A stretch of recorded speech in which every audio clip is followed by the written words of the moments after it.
Hello everyone, मैं हूँ हीना और आप देख रहे हैं लीगल परसेप्शन। आज की वीडियो में, क्योंकि हमने अपनी पिछली वीडियो में जनरल एक्सेप्शंस का जो चैप्टर था वो शुरू किया था और उस वीडियो में हमने सेक्शन 76 से लेके और 85 तक के जो सेक्शन थे जनरल एक्सेप्शंस के, उन सबको कवर किया था। लेकिन आज की वीडियो में हम उससे आगे के सेक्शन कवर करेंगे। 86 से लेके 95 तक हम इस वीडियो में कवर करने वाले हैं। वीडियो काफ़ी इंपॉर्टेंट है, इसलिए वीडियो के एंड तक बने रहिएगा। और अगर आप इस वीडियो लेक्चर की पीडीएफ लेना चाहते हैं तो आप फ्री में टेलीग्राम से ले सकते हैं, जिसका लिंक आपको डिस्क्रिप्शन में मिल जाएगा। इसके अलावा आप अगर इस चैनल पे नए हैं या अभी तक आपने इस चैनल को सब्सक्राइब नहीं किया है तो आप चैनल को सब्सक्राइब कर सकते हैं, क्योंकि आने वाली वीडियोज़ में हम जो भी मेजर एक्ट हैं वो सब एक एक करके केस लॉ के साथ डिस्कस करेंगे। आज का टॉपिक जनरल एक्सेप्शंस पर है, लेकिन आगे के सेक्शन हम इस वीडियो में देखेंगे। सबसे पहले, जैसा कि मैंने बताया कि 85 तक तो हम पहले ही कवर कर चुके हैं। आज हम 86 से स्टार्ट करेंगे। सबसे पहले बात करते हैं सेक्शन 86 के हेडिंग की, कि बेसिकली ये सेक्शन क्या कहता है। तो देखिए, किसी भी व्यक्ति के द्वारा जो मत्तता में है, यानी कि जो नशे में है, किया गया अपराध जिसमें विशेष आशय या ज्ञान का होना अपेक्षित है।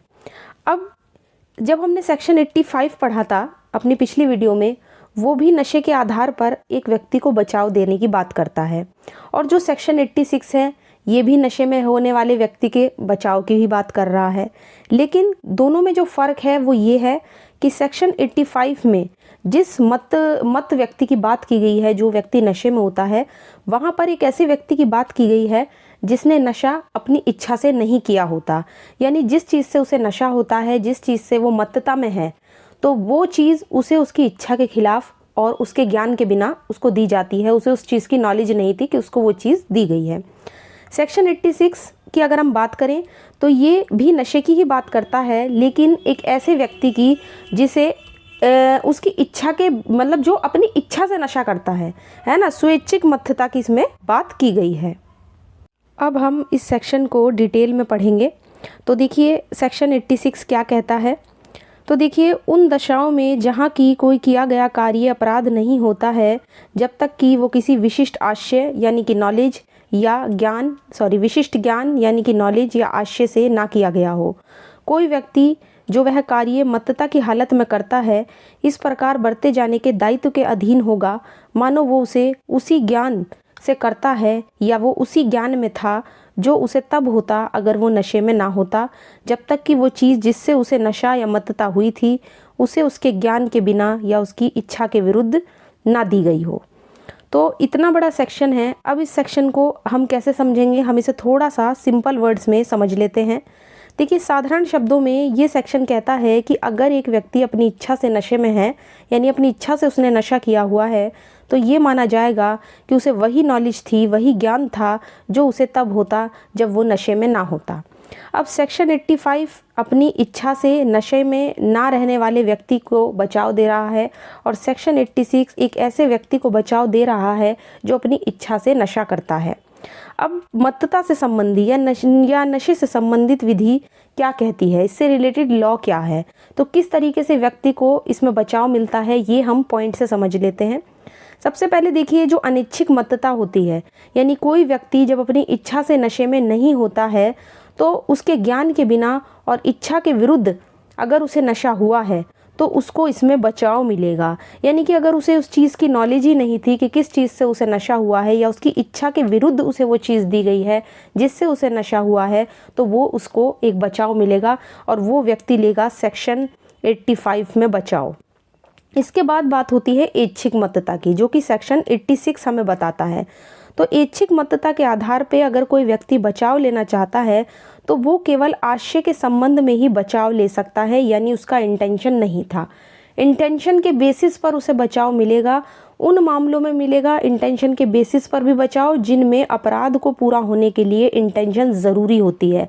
तो कोई भी ऐसा ऑफेंस जिसमें किसी अपराध के लिए इंटेंशन बहुत ही ज़रूरी होती है, बिना इंटेंशन के किसी भी ऑफेंस को दंडित नहीं किया जा सकता, तो उन मामलों में अगर कोई व्यक्ति ऐच्छिक मत्तता का बचाव लेना चाहता है तो आशय के बेसिस पर उसको बचाव मिल जाएगा।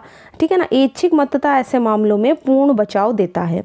लेकिन ऐच्छिक मतता, जहाँ किसी व्यक्ति ने अपनी इच्छा से नशा किया है, उन अपराधों में बचाव नहीं होगा जिनमें केवल ज्ञान की उपस्थिति ज़रूरी है, यानी कि जिनमें केवल नॉलेज की बात होती है। तो नॉलेज के बेसिस पर बचाव नहीं मिलता है, हाँ आशय के बेसिस पर बचाव मिल जाएगा। तो एक तरीके से ये है कि 85 जो है वो तो दे रहा है हमें पूर्ण बचाव, क्योंकि कोई व्यक्ति अपनी इच्छा से नशा नहीं कर रहा है। लेकिन अगर बात करें 86 की, तो ये एक तरीके से हमें आधा बचाव दे रहा है, हमें आंशिक बचाव दे रहा है। क्यों दे रहा है आधा बचाव? क्योंकि ये सिर्फ हमें आशय के आधार पर, इंटेंशन के आधार पर हमें बचाव दे रहा है, नॉलेज के बेसिस पर हमें बचाव नहीं दे रहा है। क्योंकि अगर कोई व्यक्ति अपनी इच्छा से नशा करके कोई क्राइम कमिट करता है तो ये माना जाएगा कि उस व्यक्ति को नॉलेज थी, जिसने नशा किया है उसे नॉलेज थी कि जिस चीज़ से उसे नशा हुआ है वो उसे उसके ज्ञान के आधार पर दी गई है। तो ज्ञान के आधार पर उसे बचाव नहीं मिलेगा, इंटेंशन के आधार पर उसे बचाव मिल जाएगा, वो भी उन क्राइम्स में जिसमें इंटेंशन ज़रूरी होती है उस अपराध को पूरा करने के लिए। अब हम इससे रिलेटेड केस लॉ देखेंगे। केस का नाम है वासुदेव वर्सेस पेप्सू राज्य। वासुदेव एक सेना से रिटायर्ड व्यक्ति था। वो शराब पीकर पिस्तौल लेकर बारात में जाता है और एक 15 साल के लड़के के साथ उसकी झड़प हो जाती है जो उसी के बराबर में बैठा हुआ था, और वो उस लड़के को कहता है कि वो वहाँ से हट जाए। अब वो लड़का वहाँ से नहीं हटता है तो वो पिस्तौल निकालता है और गोली चला देता है। लड़के की डेथ हो जाती है तो कोर्ट उसे हत्या का दोषी ठहराती है। हालांकि इस मामले में वो सेक्शन 86 का बचाव मतलब लेने की कोशिश करता है। वो कहता है कि उसको बचाव मिलना चाहिए, लेकिन कोर्ट ने, क्योंकि उसने नशा अपनी इच्छा से किया था, है ना, उसने स्वेच्छिक किया था, तो उसे बचाव नहीं दिया और उसे मर्डर का दोषी यहाँ पर ठहराया गया। अब मान लीजिए हम इसे एक उदाहरण से समझते हैं। फॉर एग्जाम्पल, ए और बी दो दोस्त हैं, दो मित्र हैं, एक साथ नशीला पदार्थ खाते हैं। ए को ऐसा विश्वास होने लगता है कि उस पर एक जंगली जानवर जो है वो अटैक कर रहा है, और इसी भ्रम में वो बी को मार डालता है जो उसका फ्रेंड था। यहाँ ये आपराधिक मानव वध का दोषी होगा, मतलब उस पर कल्पेबल होमिसाइड के लिए उसे दोषी ठहराया गया, क्योंकि उसने इच्छा से अपनी नशीला पदार्थ जो है वो ग्रहण किया था। और स्वैच्छिक मत्तता, यानी जब कोई व्यक्ति अपनी इच्छा से नशा करता है तो केवल ऐसे अपराधों में बचाव होता है जिनको गठित करने के लिए इंटेंशन ज़रूरी होता है, जैसा कि मैंने आपको ऊपर बताया। लेकिन उन अपराधों में बचाव नहीं होता जिनमें केवल ज्ञान ज़रूरी तत्व होता है। तो जिनमें केवल आप नॉलेज के बेसिस पर क्राइम करते हो वहाँ बचाव नहीं मिलेगा। इंटेंशन जहाँ पे ज़रूरी होता है ना, आशय ज़रूरी होता है, उन क्राइम्स में इसमें बचाव मिलता है। अब बढ़ते हैं नेक्स्ट सेक्शन की तरफ। ये तो बात हुई नशे में वाले व्यक्ति की, जैसे मैंने बताया कि इंटेंशन में बचाव मिलेगा लेकिन नॉलेज के बेसिस पे बचाव नहीं मिलेगा। अब बात कर लेते हैं सहमति के आधार पर। नेक्स्ट सेक्शन 87 हमें बताता है कि अगर कोई काम सहमति से किया गया है जिसमें मृत्यु या घोर उपति यानी कि गंभीर चोट कारित करने की आपकी इंटेंशन नहीं है, ना आपको उसकी संभावना का ज्ञान है, आपको ये नॉलेज ही नहीं है, आपको पॉसिबिलिटी नहीं है कि इससे कोई चोट हो जाए, कि लग जाएगी किसी को गंभीर या किसी की डेथ हो जाएगी, ना आपकी ऐसी कोई इंटेंशन है, आप दूसरे की सहमति से काम कर रहे हैं, तो वहाँ भी आपको बचाव मिलेगा। और सेक्शन 87 हमें इस चीज़ का बचाव देता है। अब इस सेक्शन की हम शर्तें देख लेते हैं। मैंने आपको पिछली वीडियो में बताया था कि जो भी सेक्शन ज़्यादा लंबा होता है, इसकी हेडिंग ज़्यादा लंबी होती है, उसे पढ़ने का सबसे अच्छा तरीका हम उसके एलिमेंट्स, उसकी शर्तें पढ़ सकते हैं। जब हम शर्तें पढ़ते हैं तो उसमें सेक्शन के ही सारे पॉइंट्स जो हैं हमारे कवर हो जाते हैं। एग्ज़ाम में अगर हम पूरा सेक्शन नहीं भी लिख पा रहे हैं या हम कंफ्यूज हो रहे हैं तो हम शर्तों से अपना काम चला सकते हैं। तो एक एक करके इस सेक्शन की शर्तें जान लेते हैं। सबसे पहली शर्त है इस सेक्शन की, अगर हमें बचाव चाहिए, देखिए, कार्य ना तो मृत्यु ना ही गंभीर चोट कारित करने के आशय से किया गया हो। अगर आपकी इंटेंशन किसी की मृत्यु कारित करने यानी दूसरे को मारने या उसे गंभीर चोट पहुंचाने की नहीं है तो आपको इसका बचाव मिलेगा। और साथ ही ना ही इस ज्ञान, इस नॉलेज से किया गया हो कि काम के द्वारा मृत्यु या गंभीर चोट कारित होने की संभावना है। तो अगर ना तो आपकी पॉसिबिलिटी है, आप किसी भी तरह का आप ये सोच रहे हैं कि नहीं मुझे इतनी नॉलेज है कि इससे मृत्यु नहीं होगी, मेरा काम ऐसा है, ठीक है, ना किसी को गंभीर चोट पहुंचेगी, तो वहाँ पे बचाव मिलेगा। साथ ही जो नुकसान पहुंचाया गया है किसी व्यक्ति को, वो उसकी सहमति से पहुंचाया हो। सहमति इस सेक्शन में बहुत इंपॉर्टेंट रोल प्ले करती है, क्योंकि सहमति से आप काम कर रहे हैं। नेक्स्ट है, सहमति देने वाला व्यक्ति जिसकी आप सहमति ले रहे हैं उस काम को करने के लिए वो 18 साल से ज़्यादा आयु का होना चाहिए, मतलब वो 18 का होना चाहिए, एडल्ट होना चाहिए। इसके अलावा सहमति स्पष्ट या विवक्षित भी हो सकती है। सहमति एकदम या तो आप क्लियरली वो दे सकता है या दूसरे तरीके से भी वो दे सकता है, तो स्पष्ट या विवक्षित किसी भी तरीके की सहमति हो सकती है। तो एक तरीके से बेसिकली यहाँ पे जो मेन पॉइंट है फोकस करने का वो यही है कि सहमति से आपने दूसरे की काम किया हो और आपका ना तो इंटेंशन हो, ना ही गंभीर चोट पहुंचाने या मृत्यु कारित करने की संभावना हो, ना ही आपको इस चीज़ का ज्ञान हो कि ऐसा हो जाएगा। अब इस सेक्शन को हम एक दृष्टांत से समझेंगे। इसी सेक्शन से लिया गया है ये दृष्टांत, ये इलस्ट्रेशन। ये कहता है कि ए और वाई मान लीजिए आपस में पट्टेबाजी करने को सहमत हो जाते हैं और इस सहमति में वो किसी को एक दूसरे को नुकसान उठाने के लिए भी तैयार हो जाए। तो पट्टेबाजी के खेल में मान लीजिए अगर वो नियम के खिलाफ नहीं है एक दूसरे को चोट पहुंचाना, मान लीजिए दोनों ने आपस में एक करार किया कि ठीक है हम पट्टेबाजी करेंगे, उसमें अगर किसी को चोट लग भी जाती है तो हमारे नियमों का उल्लंघन नहीं होगा। यहाँ यदि ए पट्टेबाजी करते हुए वाई को चोट पहुंचा देता है तो ए ने कोई अपराध, कोई क्राइम नहीं किया है, क्योंकि दोनों की सहमति थी कि कोई चोट लग भी गई तो कोई दोषी नहीं होगा। तो इस चीज़ से क्लियर हुआ। अब ये जो सेक्शन है कि सहमति से उठाई गई हानि कोई हानि नहीं होती, एक सूत्र पर आधारित है जिसे हम कहते हैं वॉलेंटी नॉन फिट इंजूरिया। इसका मतलब है कि सहमति से कारित क्षति को क्षति नहीं कहते हैं, यानी अगर किसी को सहमति से कोई नुकसान हो रहा है, उसने उस नुकसान को उठाने के लिए सहमति दी है, तो वहाँ वो दूसरा व्यक्ति उसका दोषी नहीं होगा। जो सहमति देता है उसे कोई क्षति नहीं पहुंचती है, ये माना जाता है और इसे रोमन विधि शास्त्र की एक पुरानी सूक्ति पर आधारित माना जाता है। तो ये वॉलेंटी नॉन फिट इंजूरिया का सिद्धांत पहले एग्जाम में आ भी चुका है कि कौन सा सेक्शन है आईपीसी का जो वॉलेंटी नॉन फिट इंजूरिया के सिद्धांत पर बेस है। तो हमें ध्यान रखना है सेक्शन 87 सहमति से उठाई गई क्षति को क्षतिकारित करने के आधार पर है कि अगर किसी व्यक्ति को कोई नुकसान हो भी जाता है जबकि उसकी सहमति हमने ली है, उसकी कंसेंट हमने ली है, तो उससे अगर उसे कोई नुकसान हो तो वो दोषी, दूसरा व्यक्ति दोषी नहीं होगा। तो इस तरह से ये चीज़ क्लियर हुई। इसके बाद बढ़ते हैं नेक्स्ट सेक्शन की तरफ, सेक्शन 88। इसकी पहले हेडिंग देख लेते हैं। किसी भी व्यक्ति के फायदे के लिए उसकी सहमति से सद्भाव पूर्वक किया गया कार्य जिससे उसकी मृत्यु कारित करने की इंटेंशन नहीं है। अब हम बाकी के सेक्शंस की तरह ही इस सेक्शन की हेडिंग भी देखिए, क्योंकि काफ़ी लंबी हेडिंग आपको दिखाई दे रही होगी, लेकिन इसी हेडिंग से हम कुछ शर्तें निकाल लेंगे, कुछ पॉइंट्स निकाल लेंगे और इस सेक्शन को अच्छे से समझेंगे। इस धारा की कुछ शर्तें देख लेते हैं। सबसे पहले ये जो सेक्शन है ये क्या कह रहा है, तो इसका पहला जो पॉइंट बनता है जिस पे कोई व्यक्ति इस बेसिस पर बचाव ले सकता है वो है कि कार्य किसी क्षतिग्रस्त व्यक्ति के लाभ के लिए किया गया हो, यानी कि जो कार्य या कोई एक्ट अगर कोई किया गया है तो वो एक व्यक्ति के बेनिफिट के लिए किया जाए। सेकंड पॉइंट, कार्य उस व्यक्ति की सहमति से किया जाए, यानी जिसके लिए आप एक्ट कर रहे हो उस व्यक्ति की आप सहमति ले लो कि वह अपमानहानि बर्दाश्त करेगा, मतलब वो नुकसान को बर्दाश्त करेगा। थर्ड, सहमति अभिव्यक्त या विवक्षित हो सकती है। और फोर्थ है, कार्य जो है वो सद्भाव पूर्वक किया गया हो, मतलब गुड फेथ में किया गया हो। ठीक, मृत्यु कारित करने का कोई आशय आपका ना हो, आपकी कोई इंटेंशन नहीं है कि आप उसे मारोगे। ठीक, तो ये इसकी शर्तें हो गई। इसके बाद पांचवा जो पॉइंट है इसका, एक और इसमें मेन इंपॉर्टेंट शर्त है, वो ये है कि कार्य बिना मृत्यु कारित करने के आशय से, जैसा कि हमने अभी ऊपर हेडिंग में पढ़ा था। तो आपकी अगर उसकी डेथ कॉज करने की कोई आपकी इंटेंशन नहीं है तो वो भी एक बहुत बड़ी शर्त है इस सेक्शन की।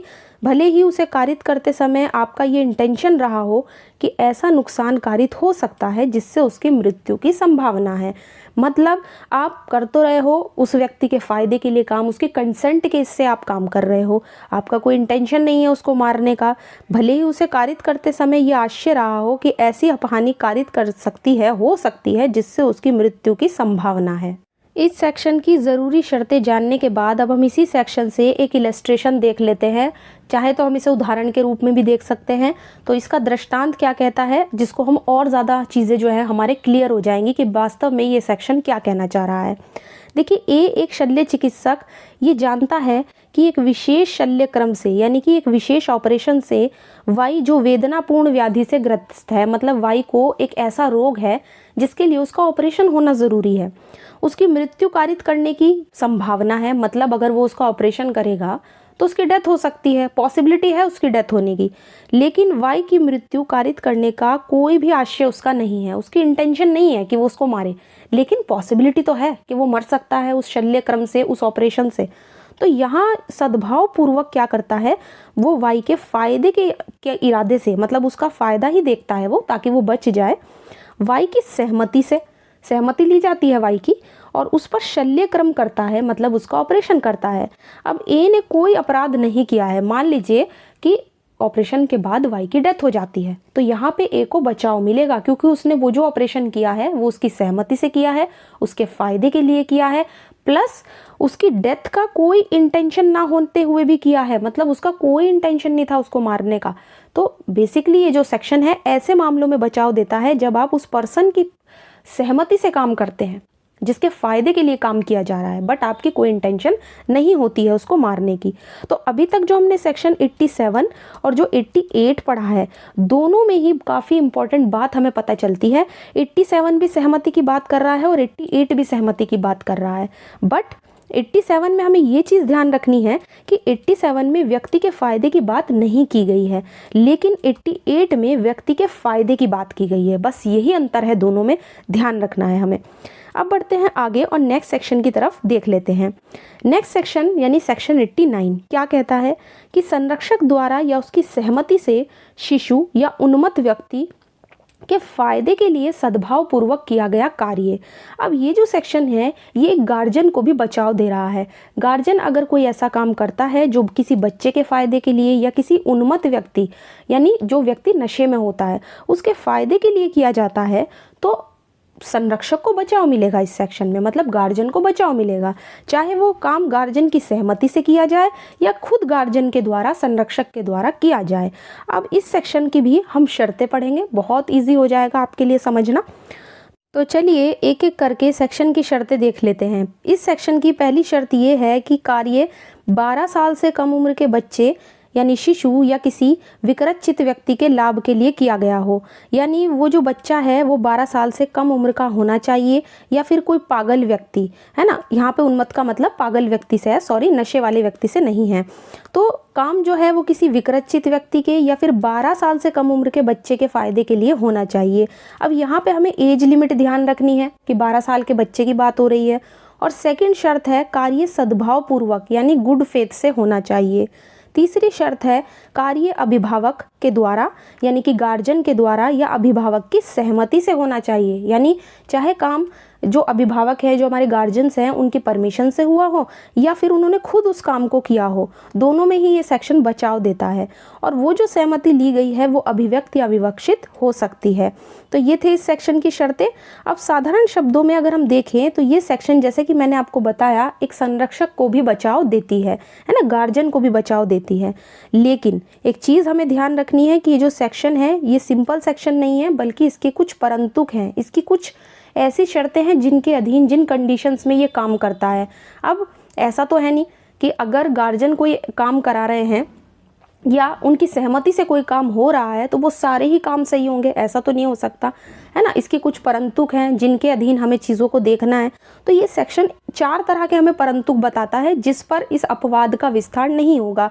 यानी अगर हम 89 के अपवाद की बात करें, 89 सेक्शन की बात करें जनरल एक्सेप्शन के, तो इस अपवाद का विस्तार इन 4 परिस्थितियों पर नहीं होगा। इन 4 स्थितियों में इसका बचाव किसी व्यक्ति को नहीं मिलेगा। कौन से हैं वो 4 परंतुक? देखिए, पहला कहता है कि इस अपवाद का विस्तार साक्ष्य मृत्यु कारित करने या मृत्यु कारित करने के प्रयत्न पर नहीं होगा।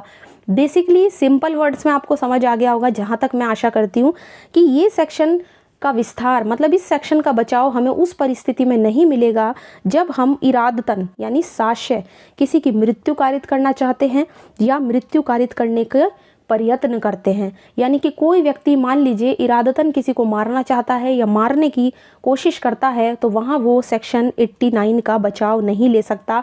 वो ये नहीं कह सकता कि मैं गार्जियन हूँ या मेरी परमिशन से ऐसा काम हो रहा है, तो इस अपवाद का विस्तार उस स्थिति में नहीं होगा। दूसरा अपवाद यानी दूसरा जो परंतुक है वो ये कहता है कि इस अपवाद का विस्तार मृत्यु या घोर उपति के निवारण यानी कि या घोर रोग अंग शैथिल्य से मुक्त करने के प्रयोजन से भिन्न किसी प्रयोजन के बारे में नहीं होगा जिसे करने वाला व्यक्ति जानता हो कि उससे मृत्यु होने की संभावना है। तो बेसिकली दूसरा क्या कहता है, जो दूसरा परंतुक है वो ये कह रहा है कि अगर मान लीजिए सेक्शन 89 का बचाव आप वहाँ नहीं ले सकते हैं जहाँ पर आप ये बचाव प्रस्तुत करते हैं, ये कोर्ट के सामने ये कहते हैं कि भाई मैंने किसी मृत्यु यानी बच्चा है या कोई पागल व्यक्ति है, उसकी मृत्यु को रोकने के लिए, उसकी घोर उपति को रोकने के लिए, उसको गंभीर चोट ना हो जाए, या घोर रोग को रोकने के लिए, या अंग शैथिल्य को रोकने के लिए, अगर इन सब चीज़ों से मुक्त करने के लिए वो बचाव लेगा 89 का तो ठीक है, वरना किसी ऐसी बात के बारे में वो बचाव नहीं लेगा जिसे करने वाला व्यक्ति ये जानता हो कि इससे मृत्यु की संभावना है। अगर इन चारों चीज़ों के लिए वो बचाव लेना चाहता है सेक्शन 89 का तो वो ले सकता है। ठीक, इनसे मुक्त करने के प्रयोजन से भिन्न के लिए वो नहीं ले सकता। ये जो भिन्न वर्ड लगा है इसका मतलब यही है कि इन चारों में बचाव ले सकता है बट इनसे भिन्न में बचाव नहीं ले सकता।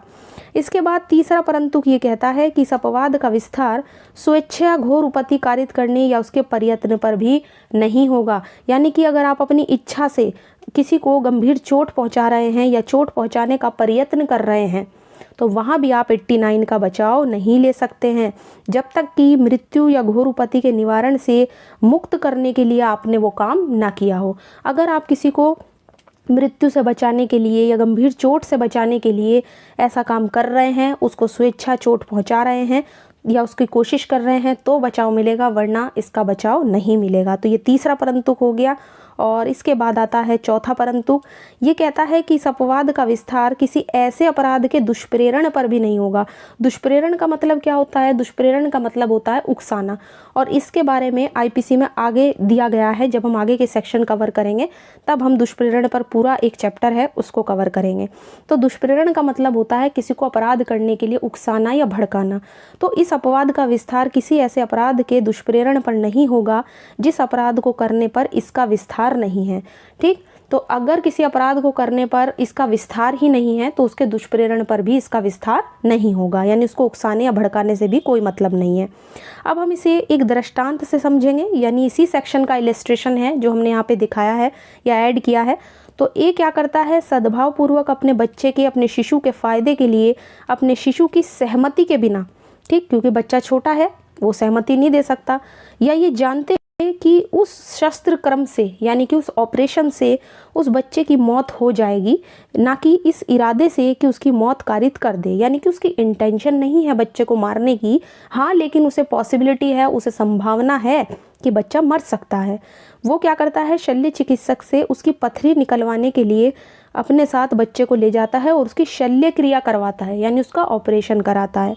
एक का यहाँ पे जो पर्पज़ है वो शिशु को रोग मुक्त करना है, ताकि उस बच्चे को रोग से मुक्त कर दिया जाए, उसकी बीमारी दूर कर दी जाए, इसलिए वो इस अपवाद के अंतर्गत आता है। तो यहाँ पे ए को 89 का बचाव मिलेगा क्योंकि वो संरक्षक है या गार्जियन है और उस बच्चे को के फ़ायदे के लिए उस बच्चे की सहमति के बिना वो उस पर जो है उसका ऑपरेशन करा रहा है ताकि वो उसे रोग मुक्त कर सके। तो इस तरीके से उसको यहाँ पे बचाव मिलेगा, क्योंकि देखिए ना तो उसकी कोई इंटेंशन है ना, उसकी कोई इंटेंशन नहीं है उसको मारने की, और लेकिन उसे थोड़ी पॉसिबिलिटी है कि हाँ बच्चा मर भी सकता है। तो चूँकि उसकी इंटेंशन तो थी नहीं उसे मारने की, तो इसलिए उसको 89 का यहाँ पे बचाव मिलेगा। अब बढ़ते हैं अगले सेक्शन की तरफ, सेक्शन 90 यानी कि धारा 90 क्या कहती है कि सम्मति जिसके संबंध में ये पता हो, ये ज्ञात हो कि वो भय या भ्रम के अधीन रहकर दी गई है। अब एक ऐसी सम्मति की बात हो रही है, एक ऐसी सहमति की बात हो रही है सेक्शन 90 में, जिसके बारे में हमें पता होता है कि वो किसी डर के अधीन लेकर की गई है, मतलब किसी डरा धमका कर ली गई है, या फिर किसी भ्रम के अधीन। कोई व्यक्ति धोखे में अगर सहमति दे देता है तो उसके बारे में क्या होगा। तो इस धारा की भी देखिए कुछ शर्तें हैं। पहला, अपहानि के डर से एक व्यक्ति के द्वारा दी गई हो वो सहमति, मतलब उसे नुकसान कारित करने की पहले धमकी दी गई और फिर उसने वो सहमति दे दी। दूसरा, तथ्य के भ्रम के अंतर्गत दी गई हो, यानी उसे फैक्ट की भूल हो गई हो कि फैक्ट है ना, तथ्य की भूल हो गई हो, तब उसने वो सहमति दी हो। तीसरा, 12 साल से कम उम्र के बच्चे की अगर सहमति लेंगे तो उसका भी सेक्शन 90 में उसको माना जाएगा। किसी पागल व्यक्ति की सहमति लेंगे विकृत चित्त की, तो उसकी भी इसी में मानी जाएगी। और एक मत यानी कि नशे में अगर कोई व्यक्ति सहमति देता है तो उसके बारे में भी यही पता लगेगा कि सेक्शन 90 के अंदर ही वो आता है। अब हम एक एक करके इसे केस के माध्यम से समझेंगे।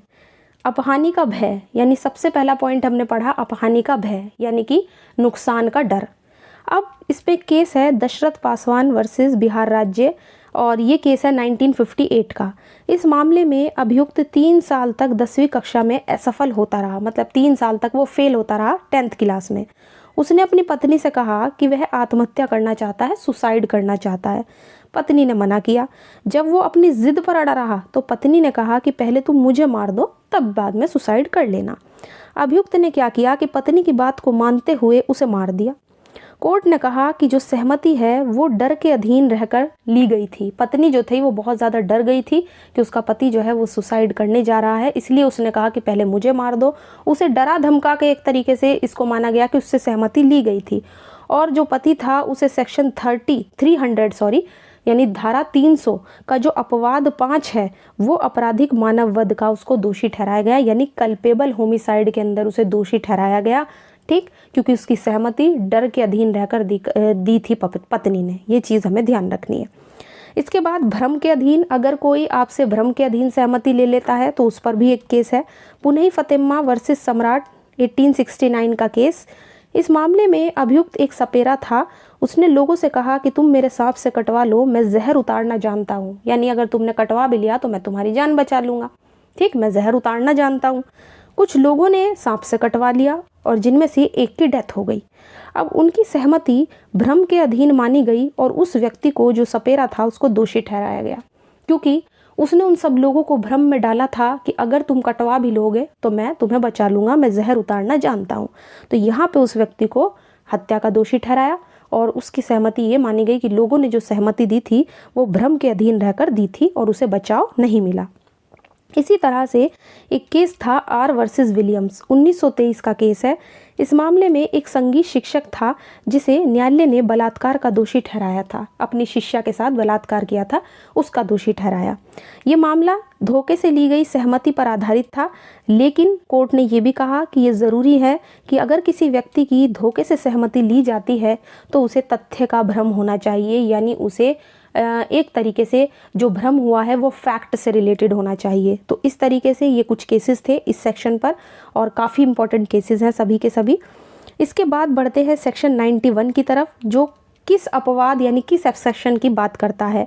ऐसे काम का अपवर्जन जो अपहानि के बिना भी खुद ही अपराध है, यानी कि सेक्शन 91 ये कहता है कि अगर कोई अपराध खुद ही अपराध है और आप उसके लिए सहमति देते भी हैं तो वो बचाव नहीं होगा। अब सेक्शन को पढ़ लेते हैं पूरा क्या लिखा है। धारा 87, 88 और 89 यानी सेक्शन 87, 88 और 89 में जो अपवाद दिए गए हैं उनका विस्तार उन कार्यों पर नहीं होगा जो उस अपहानि के बिना भी खुद ही अपराध हैं, जो उस व्यक्ति को जो अपनी सहमति देता है, जिसकी तरफ से सहमति दी जाती है, उन कार्यों से कारित होती है या कारित होने का इंटेंशन हो या उसकी संभावना हो। तो बेसिकली ये जो सेक्शन है ये ऐसे काम को मतलब अपराध होने से नहीं बचा लेता जो खुद ही अपराध है। अगर आपने मान लीजिए किसी ऐसे काम के लिए सहमति दे भी दी जो खुद ही अपराध है, तो इसका मतलब ये नहीं कि आप सहमति के बेसिस पे वहाँ बचाव ले लोगे, ऐसा नहीं है। अब देखिए साधारण शब्दों में अगर हम बात करें तो सेक्शन 91 ये कहता है कि सहमति उस काम को केवल क्षमा करती है जो सहमति देने वाले व्यक्ति को नुकसान कारित करता है या अन्यथा एक अपराध होगा। अगर काम करने से अपहानि के बिना भी एक अपराध है, ठीक, मान लीजिए किसी को नुकसान नहीं हो रहा है फिर भी वो एक क्राइम है, तो जो करने वाला है वो सहमति के आधार पर अपना बचाव नहीं कर सकता। अब इस सेक्शन के कुछ उदाहरण, कुछ एग्जाम्पल्स देख लेते हैं। देखिए फॉर एग्जाम्पल मान लीजिए किसी स्त्री का गर्भपात कारित करना, ठीक, या लोक न्यूसेंस, पब्लिक न्यूसेंस का मामला हुआ, लोक सुरक्षा का मामला हुआ, पब्लिक सिक्योरिटी का, या नैतिक आचरण के खिलाफ कुछ अपराध हो गए, है ना, मॉरल कंडक्ट के खिलाफ जो ऑफेंसेस होते हैं, तो ये सब ऐसे ऑफेंस माने गए हैं जिन्हें 97 में भी बचाव नहीं मिलेगा। अपवाद जो है उसका विस्तार इन अपराधों पे नहीं होगा। ये नहीं कह सकते, ये जितने भी हमने यहाँ पे ऊपर जो क्राइम या ऑफेंसेस पढ़े हैं, तो ये सब ऐसे अपराध हैं, ऐसे ऑफेंसेस हैं जिनमें अगर मान लीजिए किसी ने सहमति दे भी दी तो ये तो खुद ही अपराध हैं। अगर कोई सहमति देगा भी तो भी बचाव नहीं मिलेगा। अब इसे हम एक दृष्टांत से समझ लेते हैं। देखिए, इसका ही इलस्ट्रेशन है इस सेक्शन का। क्या कहता है कि गर्भपात कारित करना, यानी अगर किसी स्त्री का गर्भपात कारित किया जाता है जब तक कि वो स्त्री का जीवन बचाने के लिए सद्भाव पूर्वक ना किया गया हो, मतलब आपका कोई इंटेंशन नहीं है कि आप उस स्त्री को बचाना चाहते हैं, इसलिए आप उसका गर्भपात करा रहे हैं, तो किसी भी अपहानि के बिना जो उससे उस स्त्री को कारित हो या कारित करने का इंटेंशन हो, वो तो खुद ही अपराध है, भले ही स्त्री उसके लिए सहमति भी दे दे। तो ऐसा गर्भपात कराने की उस स्त्री की या उसके संरक्षक की सहमति उस काम को न्यायानुमत नहीं बना देती। तो ऐसा नहीं होगा कि मान लीजिए आप कोई स्त्री है, कोई प्रेग्नेंट लेडी है और आप उसका बच्चा जो है वो मरवाना चाह रहे हैं जन्म से पहले ही, ठीक, और आप ये कह दो कि नहीं, उसके गार्जियन ने या उस लेडी ने ही परमिशन दे दी थी कि हाँ ऐसा करो, ठीक, मैं ऐसा कराना चाहती हूँ। तो ऐसा नहीं है कि ये जो सहमति है वो आपको बचाव दिला देगी, जबकि आप ऐसा उस स्त्री का जीवन बचाने के लिए सद्भावपूर्वक नहीं कर रहे हो। हाँ, अगर आप उसकी लाइफ बचाना चाह रहे हो, है ना, उसको खतरा है उस चीज़ से, और आप फिर ऐसा कर रहे हो तो आपको बचाव मिलेगा, वरना नहीं, कि ना तो गार्जियन की सहमति उसे बचाव बनाएगी, ना ही उस लेडी की जो परमिशन या सहमति है, कंसेंट है, वो उसको बचाव नहीं बनाएगी। इस धारा के दृष्टांत के अनुसार गर्भपात कारित करना स्त्री के लिए केवल क्षति नहीं है, बल्कि शिशु के प्रति भी तो एक अपराध ही होगा ना, आप उस बच्चे को भी तो मार रहे हो। अतः माता की सहमति अपराध को माफ़ नहीं करेगी। जहाँ कोई अपराध पूरी तरह से मान लीजिए एक लोक अपराध है, वहाँ सहमति का तो प्रश्न ही नहीं उठता। तो एक तरीके से हम इसे सेक्शन, जो भी हमारे सहमति वाले सेक्शन थे 87, 88 या 89, उनका हम इसे एक तरीके से अपवाद मान सकते हैं, क्योंकि ये मना कर रहा है कंसेंट को, कि इन मामलों में सेक्शन 91 में ये कहा है कि कंसेंट यहाँ पे नहीं चलेगी। ठीक, अब बढ़ते हैं सेक्शन 92 की तरफ। क्या कहता है सेक्शन 92? पहले इसकी हेडिंग देख लेते हैं।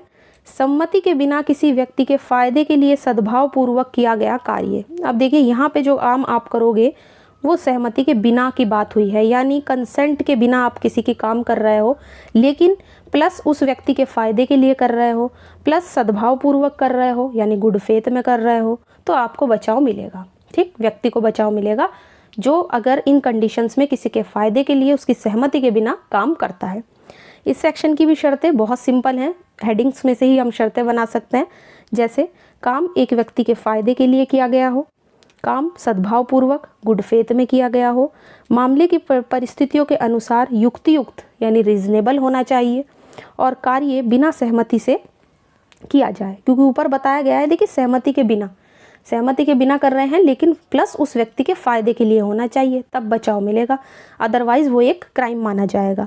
अब इस धारा में भी हमें वही परंतु देखने को मिलेंगे जो अभी हमने ऊपर वाले सेक्शन में पढ़े थे। क्या कहता है कि ये धारा कुछ परंतुकों के अधीन है। वही है कि इस अपवाद का विस्तार इरादतन मृत्यु कारित करने या कारित करने के प्रयत्न पर नहीं होगा, यानी किसी की मृत्यु कारित की जाए या उसकी मृत्यु कारित करने की कोशिश या प्रयत्न किया जाए तो ये अपवाद आपको बचाव नहीं देता है। इसके बाद नेक्स्ट है, इस अपवाद का विस्तार किसी की मृत्यु, घोरुपति के निवारण या घोर रोग, अंग शैथिल्य यानी चोट वगैरह पहुंचाने से अगर आप किसी को मुक्त करने के लिए इसका यूज़ कर रहे हैं तो ठीक है, अदरवाइज़ अगर इसके प्रयोजन से आप भिन्न प्रयोजन के लिए करते हैं तो यहाँ व्यक्ति को बचाव नहीं मिलेगा अगर वो जानता हो कि उससे मृत्यु कारित होने की संभावना है, यानी इससे व्यक्ति के मरने की पॉसिबिलिटी है। तो दूसरा परंतु ये हुआ। तीसरा हमने पढ़ा था कि इस अपवाद का विस्तार स्वेच्छा उपति कारित करने या उपति कारित करने के प्रयत्न पर भी नहीं होगा, यानी चोट पहुंचाने या चोट पहुंचाने की कोशिश करते हैं अपनी इच्छा से, तो उस पर भी इस अपवाद का विस्तार नहीं होगा। इसके बाद चौथा अपवाद वही है कि इसका विस्तार किसी ऐसे अपराध के दुष्प्रेरण यानी उकसाने पर भी नहीं होगा या भड़काने पर नहीं होगा जिस अपराध को किए जाने पर इसका विस्तार नहीं है। तो ये चार परंतु हुए। इसके बाद आता है इसका दृष्टांत। अब इस सेक्शन को समझने का सबसे आसान तरीका दृष्टांत यानी इलस्ट्रेशन, जो मैंने इसी सेक्शन से लिए हैं। पहला दृष्टांत है कि मान लीजिए वाई अपने घोड़े से गिर गया और बेहोश हो गया। ये क्या करता है, एक शल्य चिकित्सक यानी एक डॉक्टर, उसका ये इलाज मतलब उसका ये विचार है कि वाई के सिर पे अगर ऑपरेशन करना बहुत ज़रूरी है और ए जो है वो वाई की हत्या करने का इरादा ना रखते हुए सद्भावपूर्वक क्या करता है, वाई के फ़ायदे के लिए, और वाई के क्योंकि वो खुद तो जजमेंट लेने में, खुद निर्णय लेने में तो असमर्थ है, वो तो बेहोश है, वाई तो अब बता नहीं सकता कि उसकी हाँ है या ना है, तो शक्ति प्राप्त करने से पहले ही उसके सर पर जो है वो शल्य क्रिया करता है, ऑपरेशन करता है। इस तरह से ए ने कोई अपराध नहीं किया। क्यों? क्योंकि ए बेहोश था, उसकी सहमति वो नहीं ले सकता था, उसकी सहमति के बिना उसने काम किया, प्लस किसके फ़ायदे के लिए किया, वाई के फ़ायदे के लिए किया, उसको उस रोग से मुक्त करने के लिए किया जो उसके सर में चोट आ गई थी। ठीक, उसके पास इतना टाइम नहीं था कि वो सहमति ले सके किसी की, लेकिन उसकी इंटेंशन भी नहीं थी कि वो मर जाए, तो इस तरीके से उसने गुड फेथ में सारा काम किया है, तो ए ने कोई जो है क्राइम नहीं किया है, उसको ये सेक्शन बचाव देगा।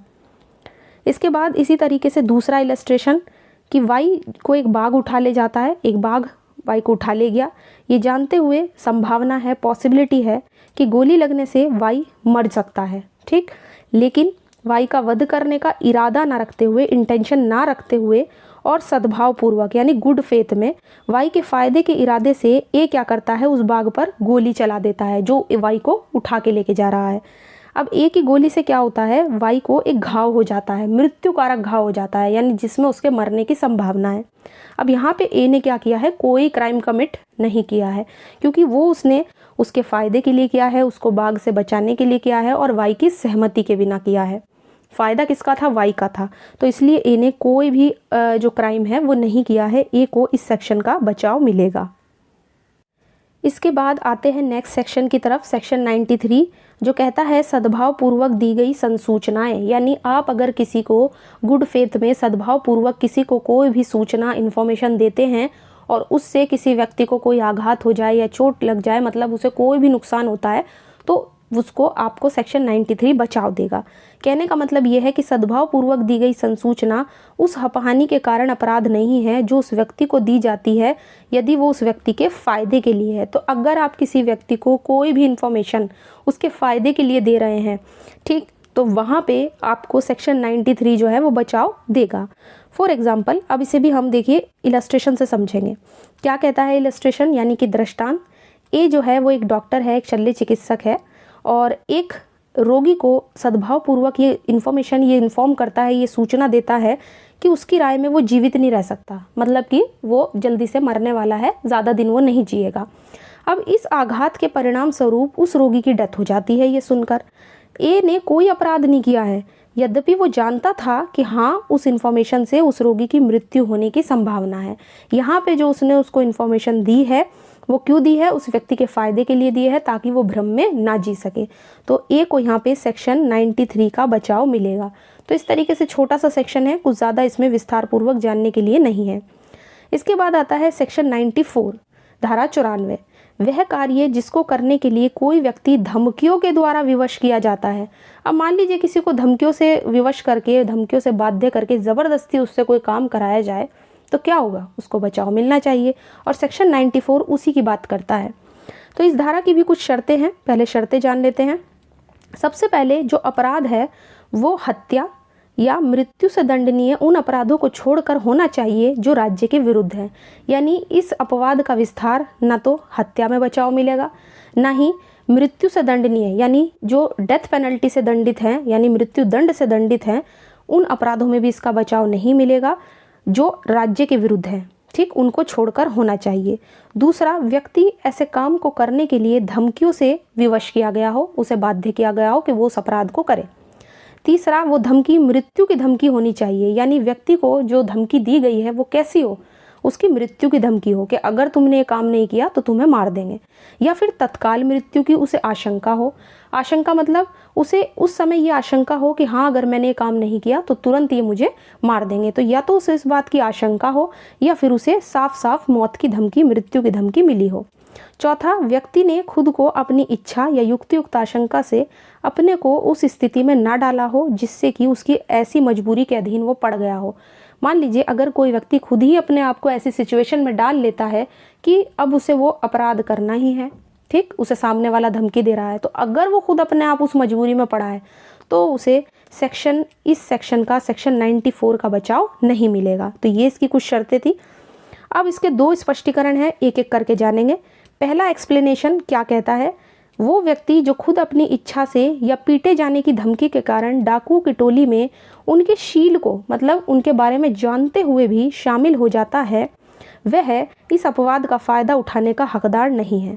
वह अपने साथियों के द्वारा ऐसी बात को करने के लिए विवश किया गया था जो अपराध है। तो मान लीजिए कोई व्यक्ति डाकुओं के बारे में जानता है, उसे पता है कि ये क्या काम करने वाले हैं और जानबूझकर उनके साथ उसमें पड़ जाता है ना, उनकी मदद करता है, तो वहाँ पे उसको बचाव नहीं मिलेगा।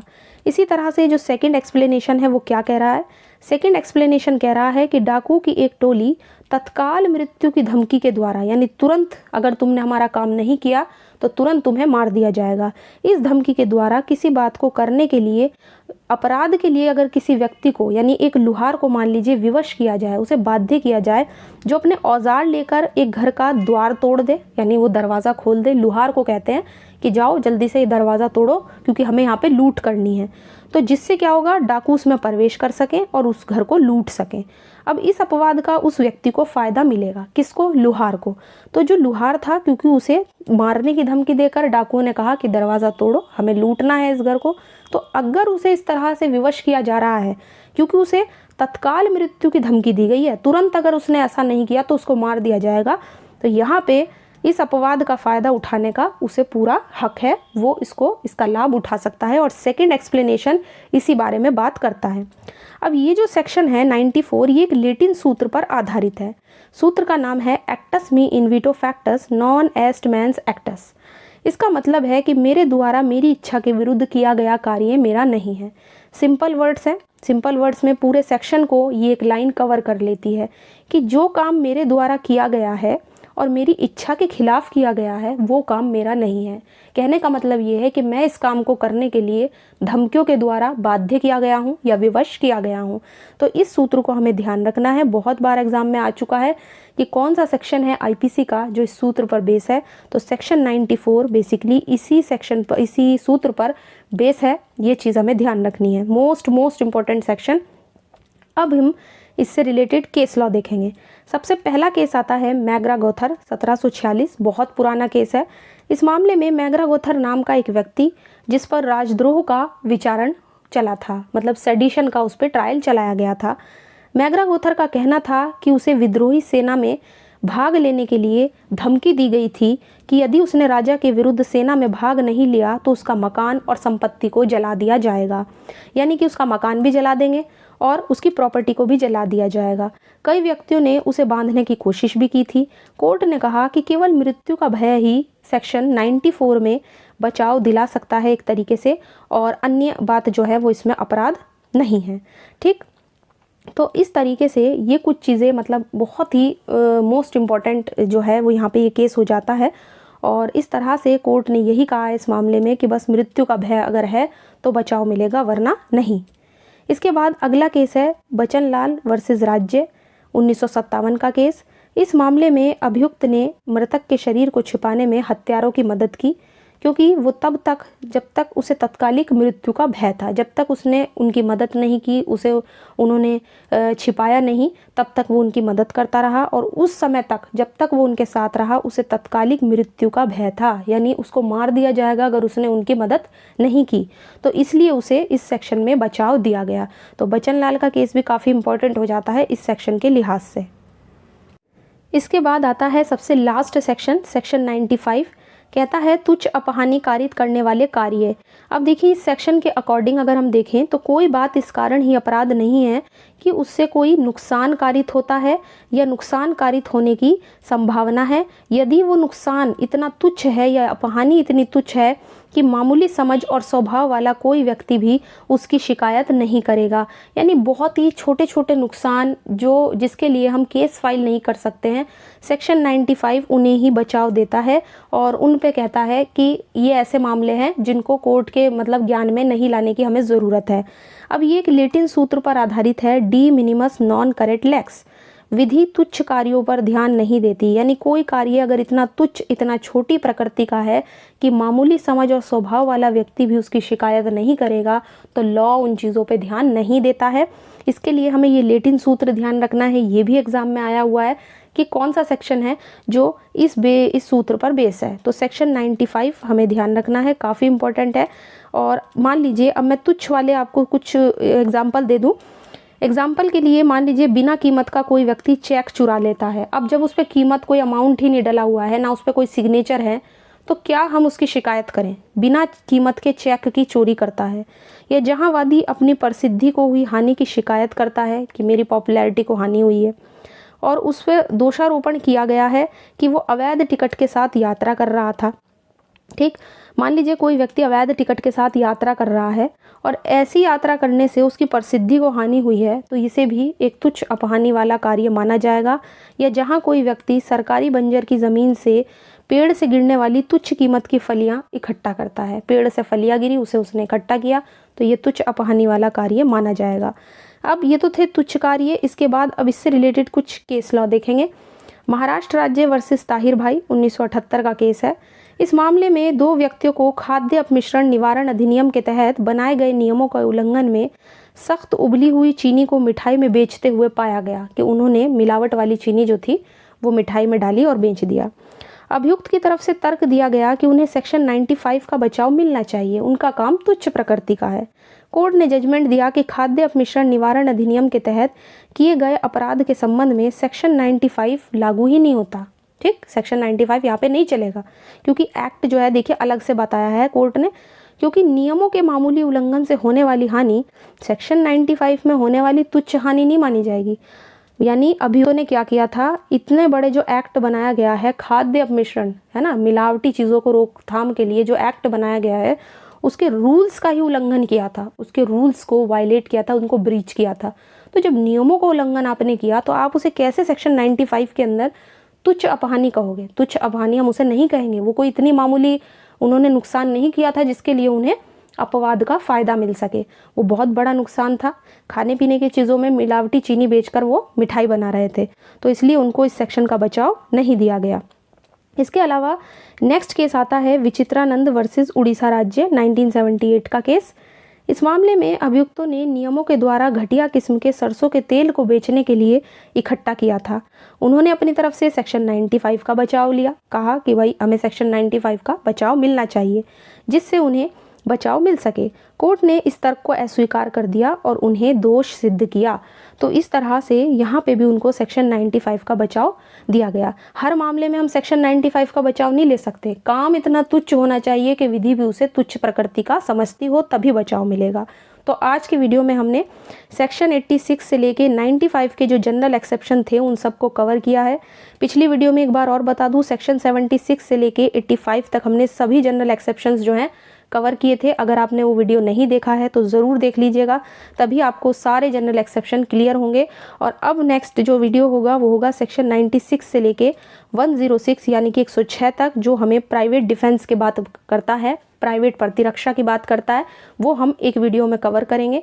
आशा करती हूँ आज का वीडियो आपको पसंद आया होगा। वीडियो अगर पसंद आया है तो वीडियो को लाइक कर दीजिए, ज़्यादा से ज़्यादा शेयर कीजिए, और अगर चैनल को सब्सक्राइब नहीं किया है तो चैनल को आप सब्सक्राइब कर सकते हैं, क्योंकि आने वाली वीडियोज़ में जो भी मेजर एक्ट हैं वो सब एक एक करके कवर करेंगे। साथ ही अगर आप इस वीडियो लेक्चर की PDF लेना चाहते हैं तो आप फ्री में टेलीग्राम से ले सकते हैं, जिसका लिंक आपको डिस्क्रिप्शन में मिल जाएगा।